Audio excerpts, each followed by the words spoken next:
नमस्कार. संमतीने घटस्फोट घेतल्यानंतर जो कोणी तुमचा वकील असेल त्याच्याकडनं डिक्री जजमेंटची कॉपी मिळवणं हे अत्यंत महत्त्वाचं आहे. लोकांचा असा गैरसमज आहे की जज साहेबांनी आपल्याला सांगितलं की आजपासून तुम्ही घटस्फोटित आहात, त्यानंतर आपण मोकळे. परंतु असा गैरसमज करू नये. तर कोर्टाचे पेपर्स घेणं हे फार महत्त्वाचं आहे. आत्ताच मला एका माणसाचा फोन आला आणि त्याचं असं म्हणणं होतं की मॅडम, माझा घटस्फोट झाला आहे, परंतु माझ्याकडे अजूनही डिक्री जजमेंटच्या कॉप्या नाही आहेत, तर तुम्ही त्या मला काढून देऊ शकता का?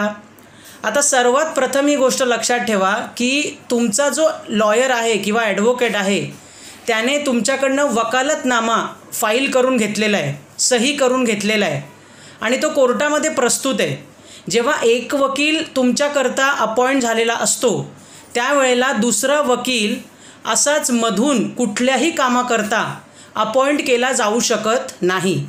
त्यामुळे ती बाब अशक्य आहे की कोणी दुसरा वकील येऊन तुमचे डिक्री किंवा जजमेंटच्या कॉप्या काढून देईल.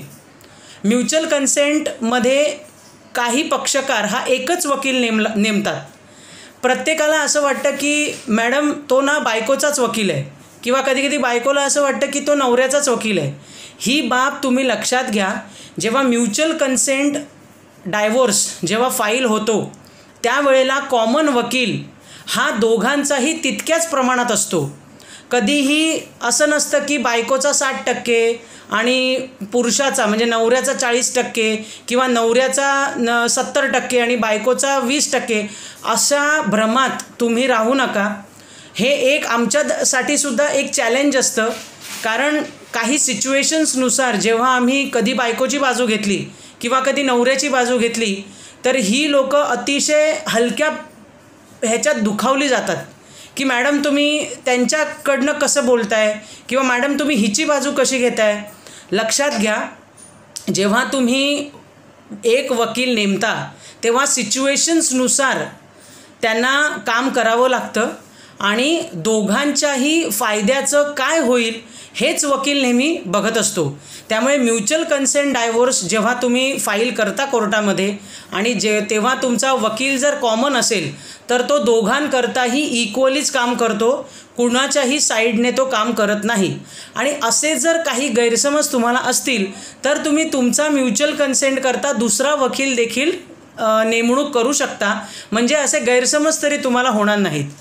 आणि जेव्हा तुम्हाला कधीही वाटलं की बाबा माझ्याकडे डिक्री जजमेंटची कॉपी नाही आहे, तर त्याच वकिलाकडनं तुम्हाला कोर्टामध्ये प्रोसेस करावी लागते आणि तुमच्या घटस्फोटाच्या कायदेशीर कागदपत्र ज्याच्यावर जज साहेबांची सही असते, निळ्या रंगाचा शिक्का असतो, ते ओरिजिनल डॉक्युमेंट हे तुम्हाला त्या कोर्टातनंच मिळतं आणि तोच वकील काम करून देऊ शकतो ज्याने तुमचा घटस्फोट करून दिलेला आहे. तेव्हा ही बाब लक्षात ठेवा. एखाद्या वेळी तुम्हाला एखाद्या वकिलाचं काम आवडलं नाही तर तुम्ही लगेच दुसरा वकील अपॉइंट करायला जाता, परंतु असं होत नाही.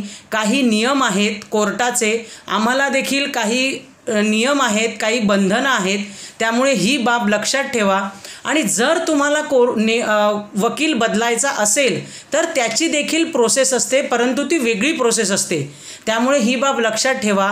आपल्या वकिलाशी एकदम छान प्रकारे तुम्ही संबंध प्रस्थापित करा, विश्वासाचे संबंध प्रस्थापित करा आणि कागदपत्रांच्या बाबतीत अजिबात हलगर्जीपणा करू नका, कारण वकील कोर्टाच्या प्रोसेस जाणतो आणि तोच तुम्हाला तुमची कायदेशीर कागदपत्र काढून देऊ शकतो.